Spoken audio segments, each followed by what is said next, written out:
Halo semuanya, jumpa lagi di video di channel saya. Dan kali ini kita akan membahas mengenai 4 kepribadian manusia. Dan yang akan kita bahas adalah kepribadian sanguin.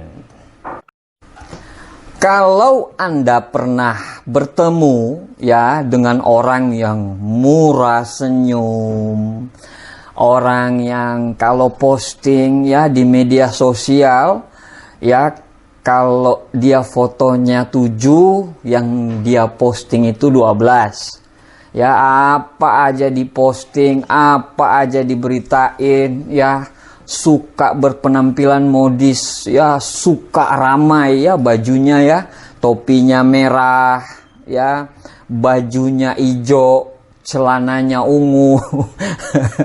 Itu lebay ya. Terus orang-orang ini suka sekali ngobrol, dan orang-orang ini apa ya,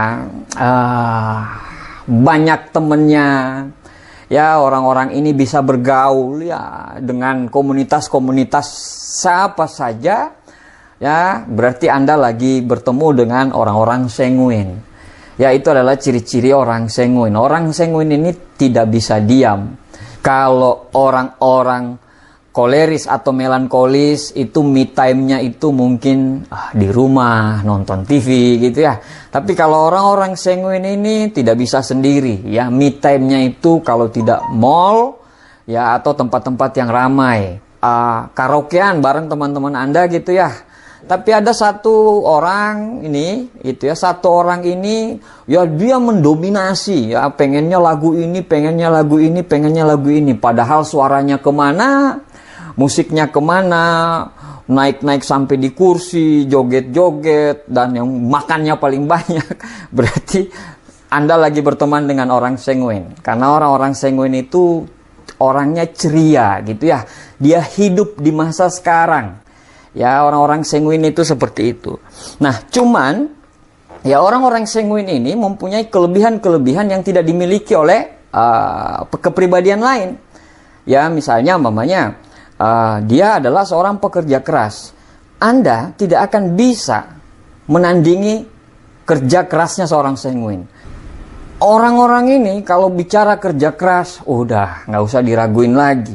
Mereka adalah pekerja keras yang hebat. Orang-orang sanguin ini banyak sekali dicemburui orang. Ya, dia banyak berteman. Ya, sebagai seorang kekasih, ya, sebagai seorang kekasih, orang-orang sanguin ini kalau umpamanya dia memanggil Anda adik gitu ya, bukan cuma Anda yang pasti dipanggil adik, banyak adik-adik lainnya. Kalau Anda seorang perempuan, dia panggil abang, ya bukan cuma Anda yang dipanggil abang, banyak sekali abang-abang lain ya. Karena satu ya, dia ini orangnya mudah bersosialisasi. Sanguin ini rata-rata awet muda. Kenapa? Karena dia hidup itu di zaman sekarang. Ya, apa yang terjadi dengan sekarang ya sekarang. Dia nggak peduli yang kemarin-kemarin dan kedepannya itu seperti apa, dia nggak peduli. Orangnya awet muda. Kenapa? Karena dia tidak terpikirkan masalah. Ada satu contoh ya, 2 orang kalau terkena masalah. Yang pertama melankolis nih. Melankolis misalnya telepon Anda. Halo bro, aduh nih bro, genting banget ini bro. Aduh dunia mau hancur nih bro. Aduh bro, ayo bro kita ketemu bro. Akhirnya pada saat Anda tanya, kenapa? Masalahmu apa? Duit saya 50.000 kehilangan. Itu seorang melankolis ya. Jadi masalah kecil jadi gede gitu loh. Karena Karena terlalu lebay terlalu dibuat sinetron masalahnya. Tapi kalau sanguin terkena masalah misalnya, halo bro, saya mau ketemu nih. Pas kita ketemu sama dia, kita bilang, apa sih masalahmu? Bentar juga selesai kok. Apa masalahmu? Itu mobil saya hilang tadi. Jadi masalah yang besar itu jadi kecil dengan seorang sanguin. Jadi mengatasi masalah, Anda tidak akan pernah bisa ngelawan orang yang sanguin. Tapi sanguin ini punya kelemahan-kelemahan. Yang pertama, dia tidak tepat janji, berantakan. Kalau Anda lihat kamar-kamarnya sanguin, luar biasa, berantakan. Kasurnya nggak pernah dijemur, spraynya nggak pernah diganti 57 tahun, macem-macem. Udah di bantal dia itu awan-awan banyak, berantakan. Dan luar biasanya Sanguin bisa tidur dalam kondisi seperti itu. Kalau Anda melankolis, Anda nggak bisa tidur. Sanguin ini tidak tepat janji ya. Kalau berjanji, selalu bilang oke, tapi pada akhirnya Anda janjian jam 8, dia akan datang jam 11. Itu Sanguin. Suka menyela orang lain lagi ngomong. Ya, kalau di ngomong orang Sanguin ini suka sekali menyela. Gampang baperan, ya, gampang galau. Ya, di satu sisi dia bisa nangis terseduh-seduh, tapi 15 menit kemudian dia bisa ketawa terbahak-bahak. Tapi orang-orang Sanguin ini gampang move on. Ya, mungkin kalau umpamanya Anda punya pacar, orang Sanguin gitu, aku tidak bisa hidup tanpamu, aku pengen bunuh diri saja, aku pengen begini, aku pengen begitu. Itu hari ini, 1 hari ke depan udah ceria lagi, dia akan cari pacar yang lain karena dia nggak peduli lagi. Itulah Sanguin. Kelemahan-kelemahan berikutnya Sanguin adalah keuangannya hancur. Ya, dia lebih cenderung how to spend money, ya, bagaimana cara menghabiskan uang, bukan how to save money, ya, bagaimana cara menyimpan uang. Nggak, dia nggak simpan, pokoknya uangnya saat ini, uangnya berapapun dia akan habiskan. Itu Sanguin. Barang-barangnya selalu barang-barang terbaru, edisi terbaru. Itulah Sanguin, Bapak Ibu sekalian. Orang Sanguin itu Pak gampang berubah. Orang Sanguin itu gampang dikasih tahu. Ya, bahkan kita kasih Sanguin ini nggak pendendam. Ya, nggak tahu ya kalau campurannya mungkin Sanguin koleris, koleris Sanguin, Sanguin melankolis atau apapun. Tapi kalau Sanguin populer itu nggak pendendam. Dia gampang sekali marah, tapi dia nggak pendendam. Ya, dia langsung mengeluarkan kata-kata. Cara mengeluarkan kata-kata itu mengeluarkan kata-kata dulu, baru berpikir. Kalau koleris berpikir dulu, baru mengeluarkan kata-kata. Kalau dia tidak. Kenapa? Karena dia ekstrovert dan dia pakai feeling. Nah, itulah orang-orang Sanguin. Bagaimana cara kita menghadapi orang-orang Sanguin seperti ini? Ya, orang-orang Sanguin ini childish, ya, kekanak-kanakan. Jadi Anda perhatikan aja dia. Sering puji dia. Kenapa? Karena orang Sanguin ini senang sekali mendapat pujian. Ya, mending dia nggak ada duit daripada nggak dipuji. Karena pujian bagi dia itu sama seperti udara kalau bernafas. Ini orang-orang Sanguin.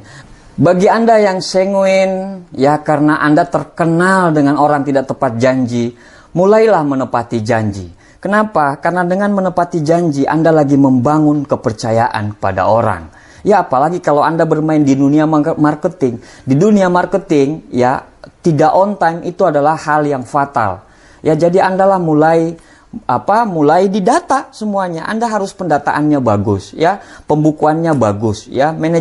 Perusahaan kelas 1 dihasilkan dari manajemen kelas 1. Pendataan Anda itu menentukan sekali. Ya, belajar mendata seperti melankolis. Ya, pada saat Anda mendata, jadilah sebagai seorang melankolis. Pada saat Anda mengambil keputusan, ya, jadilah seperti seorang koleris. Pada saat Anda menghadapi masalah, ya, Anda harus menjadi diri Anda sendiri sebagai seseorang Sanguin. Dan apabila Anda berhadapan dengan orang lain, ya, Anda pengen bergaul dengan orang lain, ya, yang paling perfect adalah seorang pragmatis. Jadilah mari kita belajar mengetahui kepribadian ini, ya, bukannya langsung saya kan Sanguin, saya kan koleris, ya suka-suka saya dong, kan saya Sanguin. Nggak bisa seperti itu. Anda tidak akan pernah bisa berkembang di situ. Justru dengan kita mengetahui kepribadian ini, kita belajar untuk berkembang. Kita belajar untuk sukses. Kenapa? Karena kunci sukses apabila kita bisa menaklukkan hatinya orang lain. Ya, bagi Sanguin, belajarlah disiplin, manajemen waktu, ya, manajemen keuangan, pedulilah dengan orang lain, hargailah dengan orang lain, dan yang paling penting adalah Anda harus menjadi kepribadian yang punya integritas, yaitu apa yang Anda omongkan sesuai dengan apa yang Anda kerjakan. Kalau sudah itu yang diperbaiki, ya insya Allah akan menjadi seorang Sanguin yang populer, tapi seorang yang disiplin. Mulailah mengatur waktu, mulailah mengatur keuangan, mulailah tepat waktu, mulailah komitmen dengan apa yang Anda katakan. Insya Allah Anda akan jadi Sanguin yang sukses. Teruslah, ya, menginspirasi dunia dengan keceriaan Anda.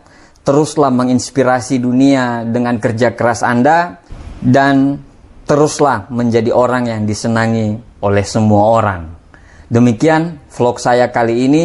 Sampai ketemu di vlog-vlog berikutnya. Sukses!